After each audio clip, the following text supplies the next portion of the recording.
ഇനി അടുത്ത് നമ്മൾ നോക്കാൻ പോകുന്നത് സെർവറിൻ്റെ സർവീസസ് ആണ്. നമുക്കറിയാം ഒരു സെർവർ എന്ന് പറയുന്നത് നമ്മൾക്ക് ആവശ്യമായ ഡേറ്റ റിട്രീവ് ചെയ്ത് യൂസറിൻ്റെ അല്ലെങ്കിൽ ക്ലയൻറ്റ് റിക്വസ്റ്റ് ചെയ്തതിനനുസരിച്ച് പ്രൊവൈഡ് ചെയ്യുക എന്നുള്ളതുണ്ട്. അതുപോലെ തന്നെ സെക്യൂരിറ്റി മെയിൻറ്റെയിൻ ചെയ്യുക, ഡേറ്റ ഒത്തൻറ്റിക് ആയിരിക്കണം എന്നീ കാര്യങ്ങളൊക്കെ നമ്മൾ പഠിച്ചിട്ടുണ്ട്. ഇനീഷ്യൽ മോഡ്യൂൾസിൽ പഠിച്ചിട്ടുള്ള സെയിം മെയിൻ ഓപ്പറേഷൻസ് ആണ് നമ്മൾ താഴെ ഡിസ്കസ് ചെയ്യുന്നത്.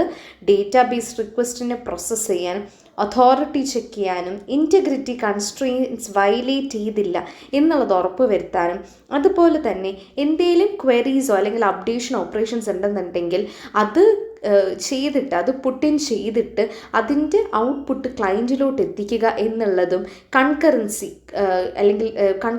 മെയിൻറ്റെയിൻ ചെയ്യുന്നതും. ഇപ്പം ബൈ ചാൻസ് എന്തെങ്കിലും ഒരു ഫെയിലിയർ സംഭവിച്ചു എന്നുണ്ടെങ്കിൽ ആ ഒരു റിക്കവറി മെഷേഴ്സും ഒക്കെ എടുക്കുക എന്നുള്ളത് ഒരു സെർവറിൻ്റെ റെസ്പോൺസിബിലിറ്റിയാണ്.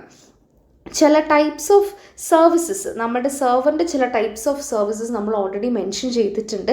എഗെയിൻ ഒന്നുകൂടി നമ്മളതൊന്ന് ഗോ ത്രൂ ചെയ്യുവാണ്. The first one is the application services, അല്ലെങ്കിൽ ആപ്ലിക്കേഷൻ സെർവർ ചെയ്യുന്ന ഫങ്ഷനാലിറ്റീസ് ആയിരിക്കും നമ്മൾ ഈ ഒരു സെക്ഷനിൽ ഡിസ്കസ് ചെയ്യുന്നത്. ആപ്ലിക്കേഷൻ സെർവേഴ്സ് എന്ന് പറയുന്നത് നമ്മുടെ ബിസിനസ് സർവീസസ് ഉണ്ട്. അതായത് ഇപ്പം എനിക്ക് എൻ്റെ സെയിൽസ് ഇൻഫർമേഷൻ എനിക്ക് റിട്രീവ് ചെയ്യണമെന്നുണ്ടെങ്കിൽ, അല്ലെങ്കിൽ എൻ്റെ ഒരു പർച്ചേസ് ഇൻഫർമേഷനെ എനിക്ക് അണ്ടർസ്റ്റാൻഡ് ചെയ്യണം എന്നുണ്ടെങ്കിൽ, അങ്ങനെ പല സെറ്റ് ഓഫ് ഇൻഫർമേഷനെ ഓരോ ആപ്ലിക്കേഷൻസ് യൂസ് ചെയ്തിട്ട് അല്ലെങ്കിൽ ഓരോ ആപ്ലിക്കേഷൻ സെർവേഴ്സിൽ സ്റ്റോർ ചെയ്തിട്ടുണ്ടാകും. അപ്പോൾ ഇതിനെ റിട്രീവ് ചെയ്യുക, അതിൻ്റെ ബിസിനസ് നെസസിറ്റീസിനനുസരിച്ച് അതിനെ പ്രോസസ്സ് ചെയ്യുക എന്നുള്ളതാണ് ആപ്ലിക്കേഷൻ സർവീസസിനകത്ത് വരുന്നത്. അതായത് ഒരു പർട്ടിക്കുലർ ഫങ്ഷനാലിറ്റിയിലോട്ട് ഇത് സ്റ്റിക്ക് ഇൻ ചെയ്യുന്നില്ല. യൂസറിൻ്റെ ഫങ്ഷനാലിറ്റി എങ്ങനെയാണ്, യൂസർ ചോദിക്കുന്നത് എങ്ങനെയാണോ അതിനെ നമ്മൾ യൂസറിനനുസരിച്ച് ഡേറ്റ പ്രൊവൈഡ് ചെയ്യുക എന്നുള്ളതാണ് ഒരു ആപ്ലിക്കേഷൻ സർവീസസ് എന്നുള്ളതിന് കീഴിൽ നമ്മൾ വരുന്നത്.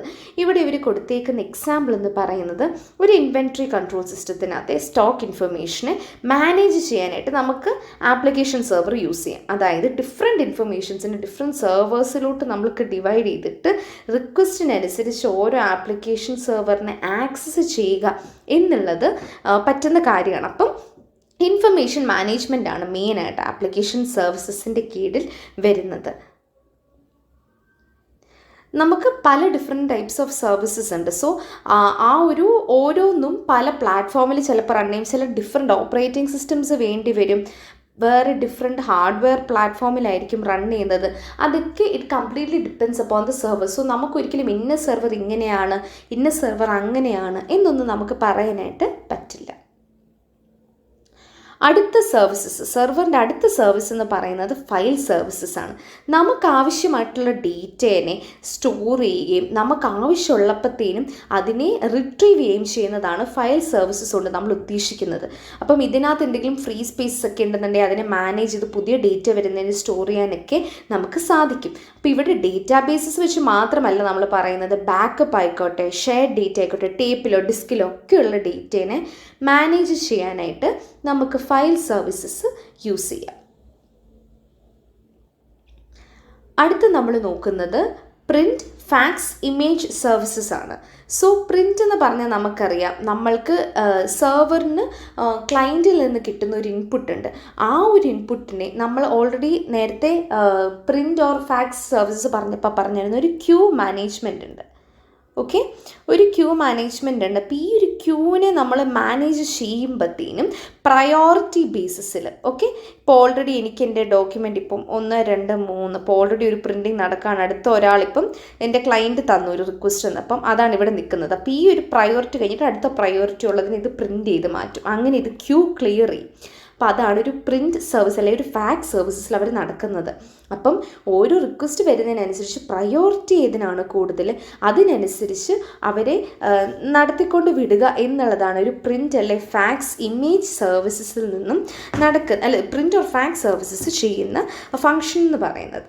ഒരു ക്ലയൻറ്റിന് ആവശ്യമായിട്ടുള്ള ഇമേജസിനെ ക്യാപ്ചർ ചെയ്യാനും ഡിസ്ട്രിബ്യൂട്ട് ചെയ്യാനായിട്ടും സാധിക്കുന്നതാണ് ഇമേജ് സെർവർ എന്ന് പറയുന്നത്.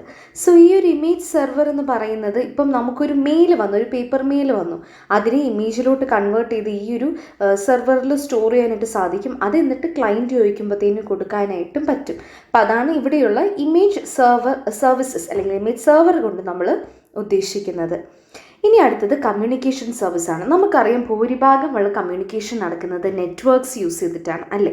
നമ്മൾ പലയിടത്തും ലാനും വാനിൻ്റെയും എക്സാമ്പിൾസ് നമ്മൾ കൊടുത്തിട്ടുണ്ട്. സോ അതൊക്കെ തന്നെയാണ് നമ്മുടെ കമ്മ്യൂണിക്കേഷൻ സെർവറിൻ്റെ പ്രൊഡക്ട്സ് എന്ന് പറയുന്നത്. ഒരു സെർവറിന് ഒരുപോലെ ഇമ്പോർട്ടൻ്റ് ആയിട്ടുള്ള സംഭവമാണ് സെക്യൂരിറ്റി എന്ന് പറയുന്നത് അല്ലേ. അപ്പം അവർ തരുന്ന ഒരു സർവീസ് എന്ന് പറയുന്നത് നമ്മൾക്ക് യൂസർ നെയിം ആൻഡ് പാസ്വേഡ് വെച്ചിട്ട് ലോഗിൻ ചെയ്യാം. നമുക്കൊരു യൂസർ ഐ ഡി പാസ്വേഡ് ഉണ്ട്. അപ്പം ഇതെന്തുകൊണ്ടാണ് നമ്മളൊരു user I D password use ചെയ്യുന്നത്? സെക്യൂരിറ്റി സിസ്റ്റംസ് ആണ് നമ്മളിവിടെ ഡിസ്കസ് ചെയ്യുന്നത്. അപ്പം അവിടെ നമ്മൾ എന്തുകൊണ്ടാണ് യൂസ് ചെയ്യുന്നത്? നമുക്ക് അൺഓത്തറൈസ്ഡ് ആയിട്ടുള്ള യൂസേഴ്സ് ഉണ്ടെന്നുണ്ടെങ്കിൽ ഇപ്പം അവർക്ക് ഈ ഒരു എൻ്റെ ഡേറ്റ ആക്സസ് ചെയ്യാനായിട്ട് സാധിക്കരുത്. കാരണം നമ്മുടെ സെർവർ എന്ന് പറയുന്നത് ഡേറ്റാസ് എല്ലാം ഇരിക്കുന്ന, നമുക്ക് ആവശ്യമായിട്ടുള്ള എല്ലാ ഡേറ്റാസ് ഇരിക്കുന്ന ഒരു ഏരിയ ആണെന്ന് വിചാരിക്കുക. ഇവിടെ ഒരു ലോക്ക് ഇല്ല എന്നുണ്ടെങ്കിൽ ആർക്ക് വേണോ വന്നിത് എടുക്കാനായിട്ട് പറ്റും. അപ്പോൾ അതിനായിട്ടാണ് നമ്മൾ ഈ യൂസർ ഐ ഡിയും പാസ്വേഡും വെക്കുന്നത്. ഒരു സിംഗിൾ ലോഗിൻ ഐ ഡി ഉണ്ടെന്നുണ്ടെങ്കിൽ ഇറ്റ് ക്യാൻ ആക്ച്വലി ബി ഇപ്പം വേറൊരാൾ, ഒരു എക്സ്റ്റേണൽ പേഴ്സൺ വന്നു എന്ന് വിചാരിക്കുക. അപ്പോൾ അവർക്ക് ഈ ഒരു ഐ ഡി അല്ലെങ്കിൽ ഒരു പാസ്വേഡ് കിട്ടി എന്നുണ്ടെങ്കിൽ they will have the entire right to access whatsoever the document is inside my system അല്ലേ. അപ്പോൾ അതുകൊണ്ട് ആ ഒരു ഇതിനെ നമ്മൾ പ്രിവെൻറ്റ് ചെയ്യാനായിട്ട് ശ്രമിക്കണം. പക്ഷേ ഇവിടെ as a first step of security എന്ന് പറയുന്നത് ഡേറ്റ ഓപ്പൺ ആക്കി വെക്കാണ്ട് we are having something to lock on. അതാണ് സെക്യൂരിറ്റി സിസ്റ്റം സർവീസസ് കൊണ്ട് നമ്മളിവിടെ ഉദ്ദേശിക്കുന്നത്. ഡേറ്റാബേസ് സർവീസസ് നമ്മൾ ക്ലയൻറ്റിൻ്റെ സൈഡിൽ പറഞ്ഞ സെയിം കാര്യം തന്നെയാണുള്ളത്. അതായത് നമുക്ക് ക്ലയൻറ്റിന് ഒരു ഡേറ്റേന് ആവശ്യമുണ്ടെന്നുണ്ടെങ്കിൽ SQL റിക്വസ്റ്റ് വഴിയാണ് നമ്മൾ സെർവറിലോട്ട് അത് ചോദിക്കുന്നത്. എന്നിട്ട് ഈ ഒരു സെർവർ ഈ ഒരു SQL റിക്വസ്റ്റ് പ്രോസസ്സ് ചെയ്ത് കഴിഞ്ഞിട്ട് അല്ലെങ്കിൽ അതിനെ നമ്മൾ റൺ ചെയ്ത് കഴിഞ്ഞിട്ട് എന്താണ് ചെയ്യുന്നതെന്ന് വെച്ച് കഴിഞ്ഞാൽ ആൻസർ സെറ്റിനെ ക്ലയൻറ്റ് റിക്വസ്റ്ററിലോട്ട് നമ്മൾ റിട്ടേൺ ചെയ്യുന്നത്. അപ്പം ഇവിടെ നമുക്ക് ഡേറ്റാബേസ് എഞ്ചിൻ ഉണ്ടെങ്കിൽ മാത്രമേ നമുക്ക് ഡേറ്റനെ ആക്സസ് ചെയ്യാനായിട്ട് പറ്റത്തുള്ളൂ, നെസസറി ഡേറ്റനെ റിട്രീവ് ചെയ്യാനായിട്ട് പറ്റത്തുള്ളൂ.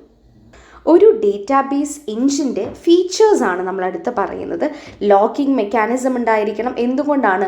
ഇൻറ്റഗ്രിറ്റി നമ്മൾ കാത്തു സൂക്ഷിക്കണം. ബിക്കോസ് ഡേറ്റ ഇപ്പോണ്ട്. ഇപ്പോൾ ഈ ഒരു ഡേറ്റേനെ എനിക്ക് ആരെങ്കിലും ചേഞ്ച് ചെയ്തു എന്നുണ്ടെങ്കിൽ അവിടെ ഡേറ്റ ഇൻറ്റഗ്രിറ്റിക്കാണ് ഇഷ്യൂ വരുന്നത്.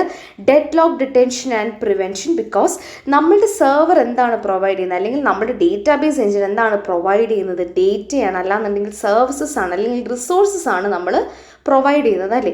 ഈ ഒരു റിസോഴ്സസിന് വേണ്ടി പലരും അറ്റ് എ ടൈമിൽ വരാം. അപ്പം ഡെഡ് ലോക്ക് പോലത്തെ സിറ്റുവേഷൻസിനെ നമ്മൾ പ്രിവെൻറ്റ് ചെയ്യാനായിട്ട് സാധിക്കണം. മൾട്ടി ത്രെഡഡ് ആപ്ലിക്കേഷൻ പ്രോസസ്സിങ്ങിനെ സപ്പോർട്ട് ചെയ്യണം. മൾട്ടിപ്പിൾ ഡേറ്റാബേസസിനെയും മൾട്ടിപ്പിൾ സെർവേഴ്സിനെയും സപ്പോർട്ട് ചെയ്യണം.